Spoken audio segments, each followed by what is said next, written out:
शेतकरी नेते रविकांत तुपकरांच्या अन्नत्याग आंदोलनाचा आजचा तिसरा दिवस आहे। सरकारने शेतकऱ्यांसाठी केलेली कर्जमाफी फसवी आहे। सरकारच्या जाचक शेतकऱ्यांना कर्जमुक्ती होणार नाही, त्यामुळे सरकारने शेतकऱ्यांना सरसकट कर्जमुक्ती द्यावी या मागणीकरता बुलढाण्यामध्ये हे आंदोलन सुरू आहे। सरकारने आंदोलनाची अद्यापही दखल घेतली नाहीये, त्यामुळे क्रांतिकारी शेतकरी संघटनेचे कार्यकर्ते, शेतकरी आणि तुपकर समर्थक आक्रमक झाले। या आंदोलनाला हिंसक वळण लागलं। काल रात्री लोणार तालुक्यातल्या किनगाव जट्टू इथे आंदोलकांनी एक एसटी बस पेटवली।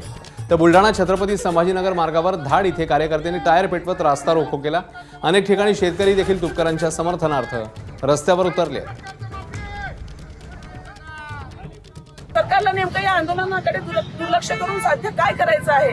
सरकारकडे उद्योगपतींचे 16 लाख कोटी रुपयाचं कर्ज माफ करण्यासाठी पैसे आहेत, पण आमचं थोडं जे कर्ज आहे ते माफ करण्यासाठी आम्हाला जाचक अटी आणि शर्ती आमच्यावर लादत आहे सरकार। म्हणून सरकारकडे पैसे नाही, सरकार शेतकऱ्यांसाठी कंगाल झालेलं आहे।